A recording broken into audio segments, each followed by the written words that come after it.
আসসালামু আলাইকুম প্রিয় শিক্ষার্থী, তোমরা কেমন আছো? নিশ্চয়ই আল্লাহর অশেষ রহমতে তোমরা ভালো আছো। আমিও তোমাদের দোয়ায় আল্লাহর অশেষ রহমতে ভালো আছি। আমি মোহাম্মদ মুখলেসউদ্দিন, সিনিয়র শিক্ষক, নান্দিয়া সাংমা আদর্শ দাখিল মাদ্রাসা, শ্রীপুর, গাজীপুর। অনলাইন ক্লাসের পক্ষ থেকে সকলকেই স্বাগত। প্রিয় শিক্ষার্থী, আজকে আমরা নবম ও দশম শ্রেণীর বাংলা প্রথম পদ্যাংশ থেকে আলোচনা করব। আজকের পাঠ আমার পরিচয়, সৈয়দ শামসুল হক। তো কবিতাটি পাঠ করলে পরে এই শিখন ফলগুলি আমাদের অর্জিত হবে। কবির পরিচিতি বলতে পারবো, নতুন শব্দের অর্থ লিখতে পারবো, বাঙালির ইতিহাস ঐতিহ্য সম্পর্কে জানব। তো আমরা কবিতাটি শুরু করার আগে কবি সম্পর্কে কিছু তথ্য জেনে নিই। কবি সৈয়দ শামসুল হক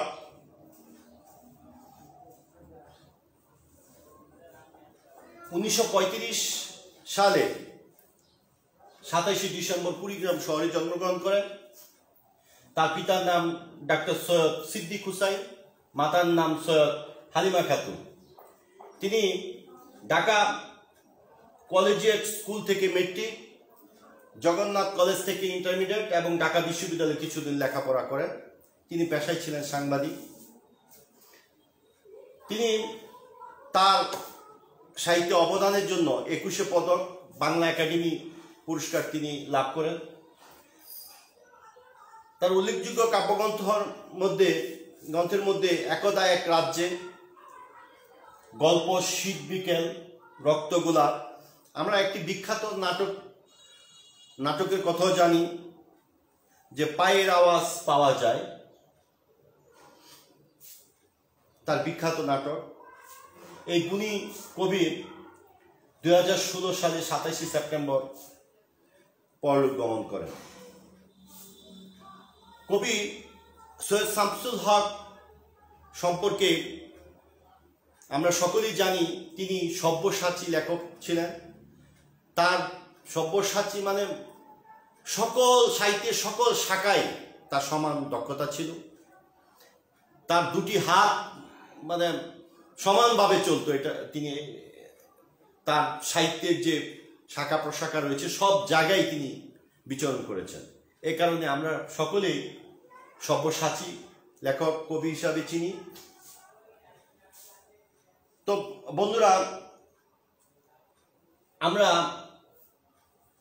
সৈয়দ শামসুল হকের লেখা আমার পরিচয় বিখ্যাত একটি ইতিহাস, ঐতিহ্য, বাঙালিদের জাতিসত্তা, বাঙালিদের হাজার বছরের যে ঐতিহ্য রয়েছে, তিনি এটা এখানে সুন্দরভাবে ফুটিয়ে তুলেছেন। তো আমরা কবিতাটি লাইন বা লাইন বিশ্লেষণ করার পূর্বে আমরা এই কবিতাটি একবার পড়ি সবাই। আমার সাথে তোমরা বই খাতা কলম নিয়ে বসো এবং আমার সাথে কবিতাটি পাঠ করো। আমার পরিচয় সৈয়দ শামসুল হক। আমি জন্মেছি বাংলায়, আমি বাংলায় কথা বলি। আমি বাংলার আলপথ দিয়ে হাজার বছর চলি। চলি পলিমাটি কুমলে আমার চলার চিহ্ন ফেলে। 1300 নদীর সুদায় আমাকে কোথা থেকে তুমি এলে। আমি তো এসেছি চর্যাপদের অক্ষরগুলো থেকে। আমি তো এসেছি সৌদাগরের ডিং আর বহর থেকে। আমি তো এসেছি কৈবর্তের বিদ্রোহী গ্রাম থেকে। আমি তো এসেছি পাল যুগ নামে চিত্রকলার থেকে। এসেছি বাঙালি পাহাড়পুরের বুদ্ধ বিহার থেকে। এসেছি বাঙালি জুর বাংলার মন্দির বেদি থেকে। এসেছি বাঙালি বরেন্দ্র ভূমির সোনা মসজিদ থেকে। এসেছি বাঙালি আউল বাউল মাটির দেউল থেকে। আমি তো এসেছি সার্বভৌম ভার বইয়া থেকে। আমি তো এসেছি কমলার দিঘি মহুয়ার পালা থেকে। আমি তো এসেছি তিতুমির আর হাজি শরীয়ত থেকে। আমি তো এসেছি গীতাঞ্জলি ও অগ্নিবীণার থেকে। এসেছি বাঙালি ক্ষুদিরাম আর সূর্য সেন থেকে। এসেছি বাঙালি জয়নুল আর অবন ঠাকুর থেকে। এসেছি বাঙালি রাষ্ট্রভাষার লাল রাজপথ থেকে, এসেছি বাঙালি বঙ্গবন্ধু শেখ মুজিবর থেকে। আমি যে এসেছি জয় বাংলার বজ্রকণ্ঠ থেকে, আমি যে এসেছি ৭১-এর মুক্তিযুদ্ধ থেকে, এসেছি আমার পেছনে হাজার চরণ চিহ্ন ফেলে। শুধাও আমাকে এত দূর তুমি কোন প্রেরণায় এলে? তবে তুমি বুঝি বাঙালি জাতির বীজ মন্ত্রটি শুনো নাই, সবার উপরে মানুষ সত্য তাহার উপরে নাই। একসাথে আছি একসাথে বাঁচি আজও একসাথে থাকবই, সব বিভেদের রেখা মুছে দিয়ে সাম্যের ছবি আঁকবই। দেখো কবি তার কবিতায় প্রতিটি লাইন এক একটি ইতিহাস। আমরা যদি লাইন বা লাইন এই কবিতাটি বুঝতে চাই তাহলে দেখব প্রতিটি লাইন বিশাল এক ইতিহাস, বিশাল এক ঐতিহ্য বাঙালির। তো আমরা চলো আর কথা না বাড়ি, কবিতাটি লাইন বা লাইন পড়ার পূর্বে কিছু শব্দের অর্থ জেনে নিন। আলপথ জমির সীমানা, চরণ চিহ্ন পায়ের চিহ্ন, চর্যাপদ বাংলা ভাষা ও সাহিত্যের প্রাচীন নিদর্শন। তো আমরা আর কথা বাড়াচ্ছি না, আমরা কবিতাটির প্রতি লাইন বা লাইন পড়ব। তোমরা খুব মনোযোগ সহকারে শোনো। কবি প্রথমেই বলেছেন যে আমি জন্মেছি বাংলায়, আমি বাংলায় কথা বলি, আমি বাংলার আলপথ দিয়ে হাজার বছর চলি। আমাদের পরিচয়, আমরা বাঙালি, আমরা এই বাংলায় জন্মগ্রহণ করেছি, আমরা আমাদের ভাষা বাংলা, আমরা বাংলা ভাষায় কথা বলি। আমি বাংলার আলপথ মানে নদীর জমির যে সীমানা পথ রয়েছে সেই সীমানা পথ দিয়েই কিন্তু আমরা হাজার বছর ধরে চলতেছি, কারণ আমরা আমাদের গ্রাম বাংলা নির্ভর এক দেশ বাংলাদেশ। হ্যাঁ, কবি পরের পংক্তিতে বলেছেন যে চলি পলিমাটি কুমলে আমার চলার চিহ্ন ফেলে, ১৩০০ নদী সুধায় আমাকে কোথা থেকে তুমি এলে।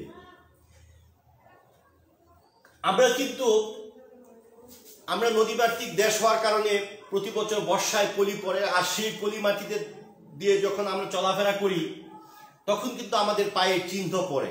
এই পায়ের চিহ্ন এটা আমরা অনেক আগে থেকে কিন্তু এই পলি মাটি দিয়ে চলতেছি। আর ১৩০০ নদী, আমরা নদীমাতৃক দেশ বাংলাদেশ। সেই নদী কবিকে প্রশ্ন করতেছে যে ১৩০০ নদী ওই প্রশ্ন করতেছে, সুদাই আমাকে জিজ্ঞেস করতেছে, কবি বলতেছে যে কোথা থেকে তুমি এলে। ১৩০০ নদী কবিকে প্রশ্ন করতেছে যে কোথা থেকে তুমি এলে। এখানে কবি নিজেকে বাঙালি জাতির প্রতীক হিসাবে উপস্থাপন করেছেন এবং প্রকৃতি কবিকে জিজ্ঞেস করতেছেন যে তুমি কোথা থেকে তুমি এলে। কবি কিন্তু সুন্দরভাবে পরের লাইনগুলিতে তার পরিচয় তুলে ধরেছেন। বলতেছে যে আমি তো এসেছি চর্যাপদের অক্ষরগুলো থেকে, আমি তো এসেছি সৌদাগরের ডিং আর মহর থেকে। বন্ধুরা, এই চর্যাপদ বাংলা ভাষা ও সাহিত্যের প্রথম নিদর্শন। কিন্তু বাংলা সাহিত্যের প্রথম যে পদ, প্রথম যে ভাষা সাহিত্য, এটা ২৬০০ শতক থেকে ১১০০ শতকে এই চর্যাপদগুলি লিপিবদ্ধ হয়। হরপ্রসাদ শাস্ত্রী নেপাল থেকে এই চর্যাপদগুলি উদ্ধার করেন। তো কবি এখানে বোঝাতে চেয়েছেন যে আমাদের যে বাংলা সাহিত্যের যে শুরুটা এটাই আজকে কালকের মধ্যে না, সেটা অনেক পুরাতন। সেই চর্যাপদ থেকে কিন্তু আমাদের এই সাহিত্যটা এসেছে। কবি এখানে তাকে যে পুরাতন, সে যে অনেক আগের সাহিত্যিক, এটা কিন্তু তিনি তার এই লাইনের মধ্যে ফুটে তুলেছেন। আমি তো এসেছি সৌদাগরের দিক আর বহর থেকে। কবি এখানে বলতেছেন যে আমরা শুধু সাহিত্যেই মধ্যে সীমাবদ্ধ না, আমরা কিন্তু ব্যবসায়িক জাতি, আমরা কিন্তু ব্যবসা বাণিজ্য আমাদের ঐতিহ্য রয়েছে। আমরা সেই সৌদাগরের যে কথা, মঙ্গল কাব্যে চাঁদ সৌদাগরের যে কথা তোমরা শুনেছ, সেই মঙ্গল কাব্যের চাঁদ সৌদাগরের যে ব্যবসা বাণিজ্য করত নিয়ে, যে ডিংআর মানে নৌকা, বহর মানে অনেকগুলি নৌকা একসাথে ব্যবসা বাণিজ্যের জন্য এক দেশ থেকে আরেক দেশে, এক জায়গা থেকে আরেক জায়গায় ছুটে যেত। সেই জাতি কিন্তু আমরা, কবি এখানে এটা বোঝাতে চেয়েছেন। তিনি পরের পঙ্ক্তিগুলিতে বলতেছেন, আমি তো এসেছি কৈবর্তের বিদ্রোহী গ্রাম থেকে, আমি তো এসেছি পাল যুগ নামে চিত্রকলার থেকে। দেখো, আমি তো এসেছি কৈবর্তের বিদ্রোহী গ্রাম থেকে। তোমরা নিশ্চয়ই অবগত আছো যে কৈবর্তের বিদ্রোহটা হয়েছিল যখন পাল যুগে পাল রাজারা যখন এই বাংলা শাসন করতেন, সেই 1750 সাল থেকে 400 বছর কিন্তু পাল যুগ ছিল। সেই পাল যুগে দ্বিতীয় মহিপালের বিরুদ্ধে কিন্তু এই বিদ্রোহটা গড়ে উঠেছিল।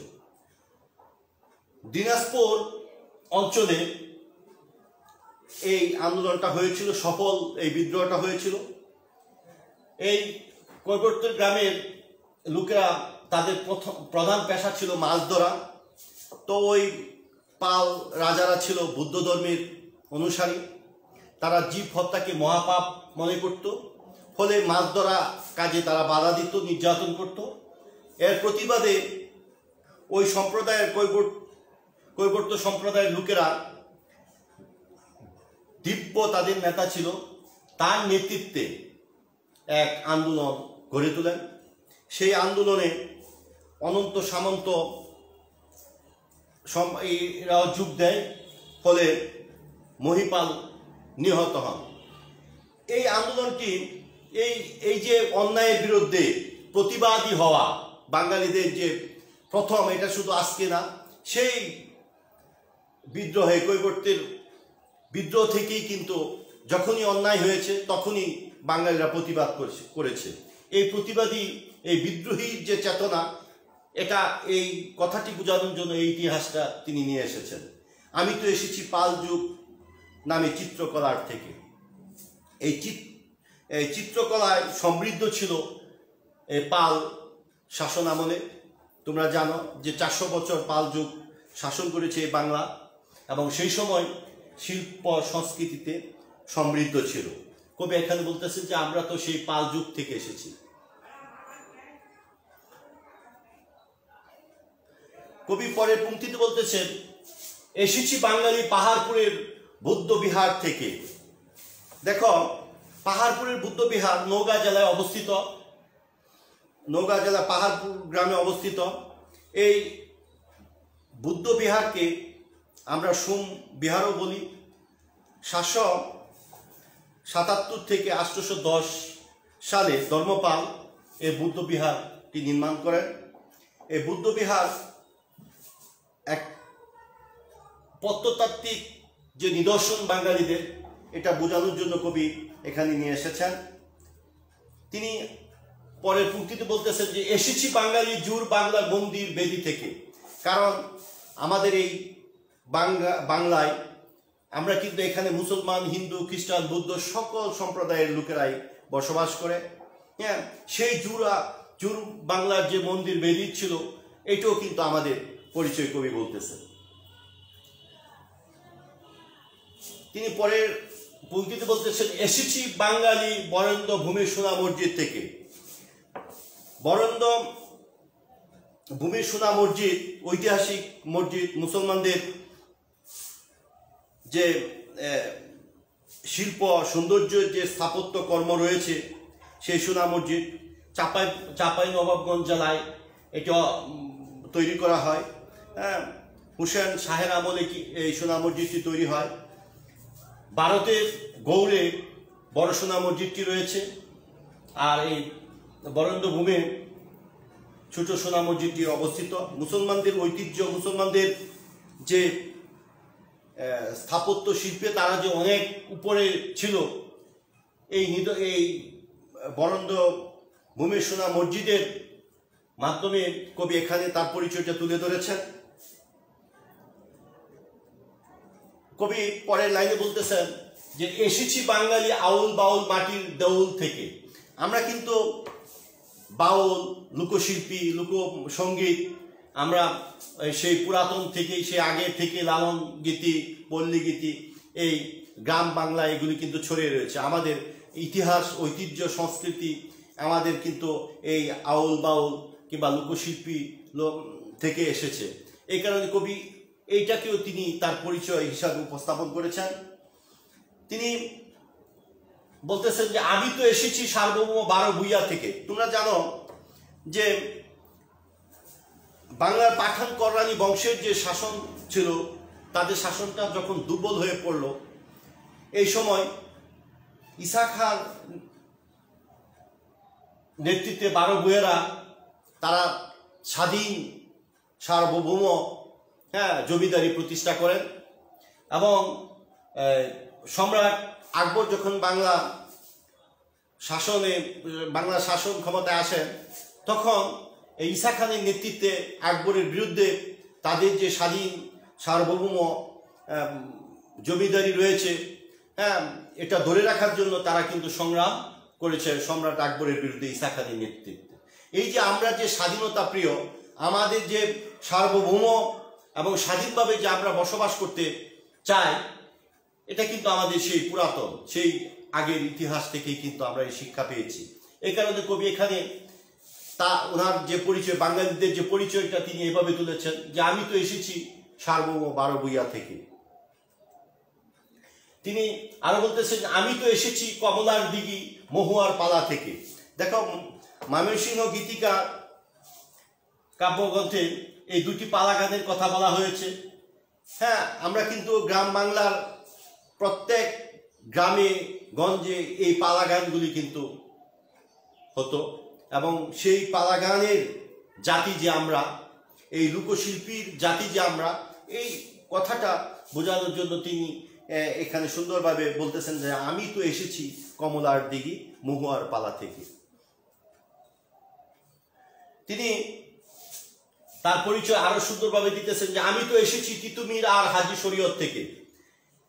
আমরা কিন্তু ইংরেজ শাসনের বিরুদ্ধে শহীদ তিতুমির, নিসার আলী তিতুমির, তিনি কিন্তু শহীদ হয়েছেন। বাঙালিদের অধিকার, ইংরেজ শাসনের বিরুদ্ধে, হিন্দু জমিদারদের বিরুদ্ধে আন্দোলন সংগ্রাম করে তিনি কিন্তু তার সম্মুখ যুদ্ধে ইংরেজদের সাথে তিনি শহীদ হন। হাজী শরীয়ত থেকে এসেছি, কারণ হাজী শরীয়ত সর্বদাই কুসংস্কারের বিরুদ্ধে আন্দোলন সংগ্রাম করে গেছেন। বাঙালি জাতিকে তিনি ঐক্যবদ্ধ করেছেন, মুসলমানদেরকে ঐক্যবদ্ধ করেছেন যে ফরজ কাজগুলি আমাদের আগে করতে হবে, এবং ইংরেজ বিদেশি শাসনদের বিরুদ্ধে তিনি আন্দোলন সংগ্রাম গড়ে তুলেছিলেন। আমি তো এসেছি গীতাঞ্জলি ও অগ্নিবীণার থেকে। আমাদের বাংলা সাহিত্যের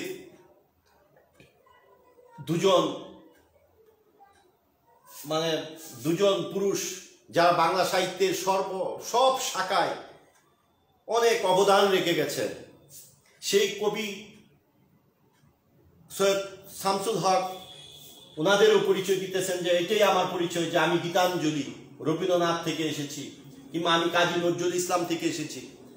তোমরা জানো যে গীতাঞ্জলি 1913 সালে নোবেল পুরস্কার পায়। কাজী নজরুল ইসলাম আমাদের জাতীয় কবি, অগ্নিবীণা তার বিখ্যাত কাব্যগ্রন্থ, তিনি বিদ্রোহী কবি, তিনি প্রেমের কবি, মানবতার কবি। এ কারণে কবি রবীন্দ্রনাথ কিংবা কাজী নজরুল ইসলামকেও বাঙালি জাতির পরিচয় হিসাবে তিনি এখানে উপস্থাপন করেছেন। আমি এসেছি বাঙালি ক্ষুদিরাম আর সূর্য সেন থেকে। দেখো, এই ক্ষুদিরাম এবং সূর্য সেন ওনারাও মৃত্যুর আগ পর্যন্ত ইংরেজদের বিরুদ্ধে আন্দোলন সংগ্রাম করে গেছেন। ক্ষুদিরাম বসু মাত্র 18 বছর বয়সে তাকে ফাঁসিতে ঝুলে মেরে ফেলা হয়।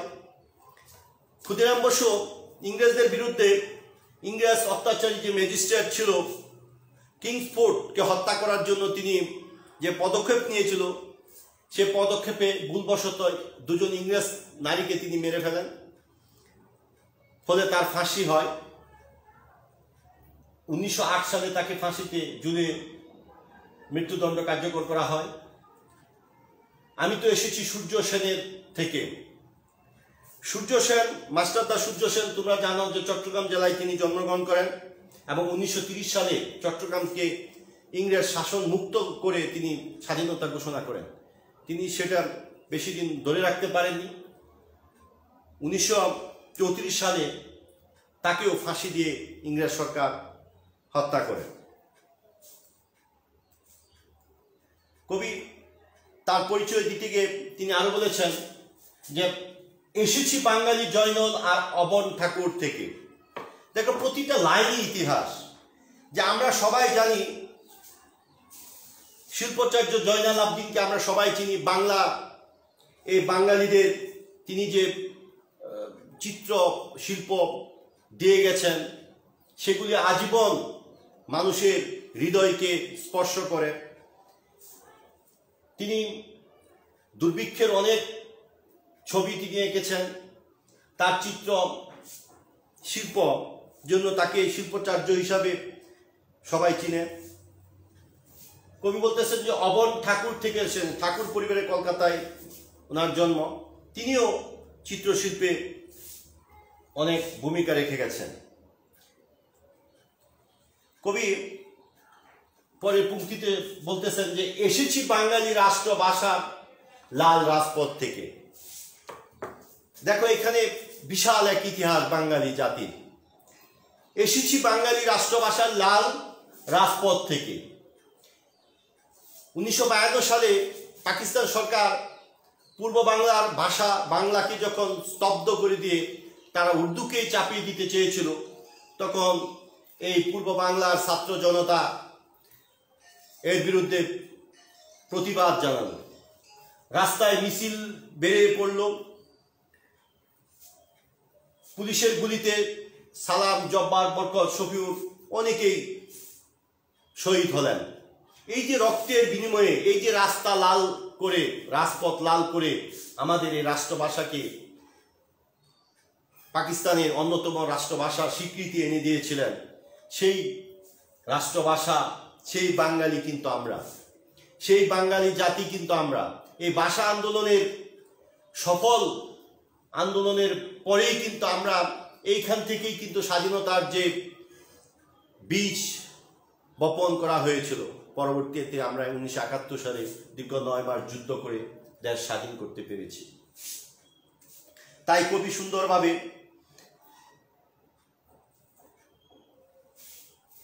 ফুটিয়ে তুলেছেন ভাষা আন্দোলনকে। পরের পংক্তিতে তিনি বলেছেন এসেছি বাঙালি বঙ্গবন্ধু শেখ মুজিব থেকে। হাজার বছরের শ্রেষ্ঠ বাঙালি জাতির জনক বঙ্গবন্ধু শেখ মুজিবুর রহমান, বাংলাদেশের স্থপতি, বাংলাদেশের জাতির জনক, যার নেতৃত্বে আমরা 1971 সালে মুক্তিযুদ্ধের মাধ্যমে 16 ডিসেম্বর 1971 সালে বাংলাদেশ নামক একটি রাষ্ট্র পেয়েছি। সেই বঙ্গবন্ধু শেখ মুজিব থেকে কিন্তু আমরা এসেছি। কবি সুন্দরভাবে এখানে বলতেছেন যে এসেছি বাঙালি বঙ্গবন্ধু শেখ মুজিব থেকে, এটা আমার পরিচয়। কবি পরের পংক্তিতে বলতেছেন আমি যে এসেছি জয় বাংলার বজ্রকণ্ঠ থেকে, আমি তো এসেছি 71-এর মুক্তিযুদ্ধ থেকে। এখানে দেখো 71-এর মুক্তিযুদ্ধ নিয়ে এসেছে, যে আমি যে এসেছি জয় বাংলার বজ্রকণ্ঠ থেকে। বঙ্গবন্ধু শেখ মুজিবুর রহমান 7ই মার্চের যে ঐতিহাসিক ভাষণ, তিনি বলেছিলেন আবার এই সংগ্রাম মুক্তির সংগ্রাম, আবার এই সংগ্রাম স্বাধীনতার সংগ্রাম। এই যে বজ্রকণ্ঠ, এই বজ্রকণ্ঠ থেকে কিন্তু এই বাঙালি জাতি, এই যে আজকের বাংলাদেশ এসেছে। এই কারণে কবি এখানে পরিচয় দিয়েছেন যে আমি এই বজ্রকণ্ঠ থেকে এসেছি। এই যে আজ আমরা বাংলাদেশে বসবাস করি, আমাদের দেশ বাংলাদেশ, আমরা বাঙালি জাতি বাংলাদেশ পেয়েছি, সেটা এই জয় বাংলার বজ্রকণ্ঠ থেকে এসেছে। কবি এইভাবে পরিচয় তুলে ধরেছেন। আমি তো এসেছি 71-এর মুক্তিযুদ্ধ থেকে। আমরা দীর্ঘ 9 মাস যুদ্ধ করে, মুক্তিযোদ্ধারা যুদ্ধ করে এই দেশকে এনে দিয়েছেন, এই দেশ স্বাধীন হয়েছে। হ্যাঁ, এই মুক্তিযুদ্ধই আমার পরিচয় কবি এখানে তুলে ধরেছেন। কবি আবার বলতেছেন যে এসেছি আমার পেছনে হাজার চরণ চিহ্ন ফেলে, শুধাও আমাকে এত দূর তুমি কোন প্রেরণায় এলে। হ্যাঁ, যে এসেছি আমার পেছনে হাজার চরণ চিহ্ন ফেলে, আমি কিন্তু পেছনের সেই ইতিহাস চর্যাপদের ইতিহাস থেকে, হ্যাঁ, বিভিন্ন প্রতিবাদ বিদ্রোহ, বিভিন্ন সময়ে আন্দোলন সংগ্রাম করে কিন্তু আজকে আমি এ পর্যায়ে এসেছি। কই বলতেছে শুধাও আমাকে, হ্যাঁ, এত দূর তুমি কোন প্রেরণায় এলো, কিভাবে তুমি, তোমার মধ্যে কিভাবে কি কাজ করেছে যে তুমি এতগুলো সংগ্রাম, এত কিছুর মধ্যে এই বাংলাদেশ নামক এই বাঙালি জাতি মাথা উঁচু করে দাঁড়িয়েছে, এটা কিভাবে সম্ভব, এই প্রেরণা এটা কোথায় পেলে? কবি সুন্দর করে জবাব দিচ্ছেন যে তবে তুমি বুঝি বাঙালি জাতির বিষ মন্ত্রটি শোনো নাই, সবার উপরে মানুষ সত্য তাহার উপরে নাই। কবি বলতেছে তুমি কি জানো না, তুমি কি শোনো নাই? প্রকৃতিকে উত্তর দিচ্ছে, বলতেছে যে সবার উপরে মানুষ সত্য তাহার উপরে নাই। আমরা যে বাঙালি জাতি, আমরা সবসময় মানবতাকে সবার ঊর্ধ্বে রাখি। হ্যাঁ, এখানে কোনো সাম্প্রদায়িক দাঙ্গা নেই, এখানে কোনো হিন্দু মুসলমান বুদ্ধের মধ্যে ভেদাভেদ নেই, সবার উপরে মানুষ হলো সবার উপরে। হ্যাঁ, এটাই হলো আমাদের এই প্রেরণা। তিনি আবার বলতেছেন যে একসাথে আছি, একসাথে বাঁচি, আজও একসাথেই থাকবো, সব বিভেদের রেখা মুছে দিয়ে সাম্যের ছবি আঁকবই। তিনি কিন্তু এই লাইনের মাধ্যমে তার কবিতাটি শেষ করেছেন। বলতেছেন যে একসাথে আছি, এখানে হিন্দু মুসলমান বুদ্ধ খ্রিস্টান কোনো পার্থক্য নেই, একসাথে বাঁচি, বাঁচতে হলে একসাথে বাঁচবো, মরতে হলে একসাথেই মরবো। হ্যাঁ, আজও একসাথেই থাকবো, সব বিভেদের রেখা মুছে দিয়ে। এখানে সব যার বিভেদ রয়েছে, এই বিভেদ আমাদের মধ্যে নেই, আমরা সব এগুলি মুছে দিয়ে সাম্যের ছবি আঁকবই। মানে সকলে আমরা সমানভাবে, হিন্দু বুদ্ধ মুসলমান খ্রিস্টান সকলে আমরা একসাথে এই দেশটাকে সুন্দরভাবে গড়ে তুলবই। এটাই হলো আমাদের মূল মন্ত্র, এটাই হলো আমাদের প্রেরণা, এটাই হলো আমাদের চাওয়া আকাঙ্ক্ষা। এই স্বাধীনতা পাওয়ার যে আকাঙ্ক্ষা ছিল, এখানে কবি তার শেষ লাইনের মাধ্যমে ফুটিয়ে তুলেছেন সুন্দরভাবে।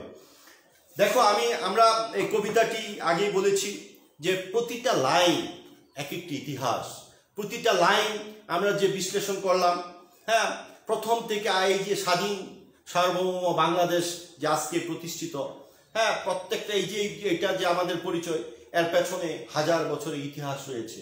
আমরা আমার পরিচয় কবিতার যদি মূল বিষয়গুলো লক্ষ্য করি, তাহলে আমরা এই পয়েন্টগুলো আমরা কিন্তু পাবো যে প্রাচীন সাহিত্যের নিদর্শন কিন্তু আমরা পেয়েছি, চিত্রকলা, বাণিজ্যের ঐতিহ্য, ব্যবসা বাণিজ্যের যে ঐতিহ্য আমাদের রয়েছে এটা পেয়েছি, বিদ্রোহী চেতনা, আমরা অন্যায় অপরাধ দেখলে কিন্তু আমরা বিদ্রোহী হয়ে উঠি। হ্যাঁ, প্রত্নতাত্ত্বিক নিদর্শন, মুসলিম স্থাপত্য নিদর্শন, লোক সাহিত্য, ভাষা আন্দোলন, মুক্তিযুদ্ধ, বাঙালির মূল চেতনা, এই পয়েন্টগুলি কিন্তু এই কবিতার মধ্যে আমরা পেয়েছি। প্রতিটা পয়েন্টই কিন্তু এক একটি ইতিহাস। হ্যাঁ, তো বন্ধুরা, তো আমরা এতক্ষণ যে কবিতাটি পড়লাম, বোঝার চেষ্টা করলাম, তার প্রেক্ষিতে আমরা কিছু মূল্যায়ন করে নিই যে সৈয়দ শামসুল হক কত সালে জন্মগ্রহণ করেন। নিশ্চয়ই তোমরা মনে করতে পেরেছ, 1935 সালে। আমার পরিচয় কবিতায় উল্লিখিত নদীর সংখ্যা কত? কবিতার মধ্যেই কিন্তু আছে 13শত নদী। কমলার দিঘি ও মহুয়ার পালা দিয়ে কবি কি বুঝাতে চেয়েছেন? আমাদের অতীত ঐতিহ্য কিংবা সাংস্কৃতিক রূপ তিনি বুঝাতে চেয়েছেন। বন্ধুরা, এতক্ষণ যে কবিতাটি নিয়ে আলোচনা করেছি, তার প্রেক্ষিতে আমি একটি বাড়ির কাজ তোমাদেরকে দিচ্ছি। আমার পরিচয় কবিতার আলোকে বাঙালির ইতিহাস, ঐতিহ্য ও সংস্কৃতি সম্পর্কে একটি রচনা তৈরি করো। হ্যাঁ, আমাদের এই কবিতার মধ্যে ইতিহাস রয়েছে, বাঙালি জাতির ঐতিহ্য রয়েছে, সংস্কৃতি রয়েছে, এই সম্পর্কে একটি রচনা তোমরা খাতায় সুন্দরভাবে লিখবে। তো আজকে আমরা যে কবিতাটি পাঠ করলাম, তো নিশ্চয়ই তোমরা এই কবিতাটি বাড়িতে আরও বেশ কয়েকবার পড়বে এবং আমার এই ক্লাসটি তোমরা ইচ্ছে করলে ডাউনলোড করে বারবার যদি দেখো, তাহলে এই কবিতা সম্পর্কে সুন্দরভাবে তোমাদের মধ্যে একটা ধারণা চলে আসবে। সুন্দরভাবে যদি তুমি এই কবিতাটি তোমার মধ্যে যদি ভিতরে চলে আসো, তুমি যদি এটার মূল যে বিষয়, কবি যে তার পরিচয়টা তিনি দিয়েছেন, হ্যাঁ, বাঙালিদের ইতিহাস, সংস্কৃতি কিংবা ঐতিহ্য নিয়ে, এটা যদি তুমি একবার বুঝতে পারো, তাহলে এই কবিতা থেকে যে কোনো সৃজনশীল প্রশ্ন আসুক কিংবা বহু নির্বাচনী প্রশ্ন আসুক, তুমি সুন্দরভাবে লিখতে পারবে, আমি আশা করি। যাই হোক, আজকে আগামী ক্লাসে সকলকে অগ্রিম আমন্ত্রণ জানিয়ে আজকে মতো এখানেই শেষ করছি। সকলকে ধন্যবাদ জানিয়ে আমি আজকে এই ক্লাস থেকে বিদায় নিচ্ছি। আল্লাহ হাফেজ।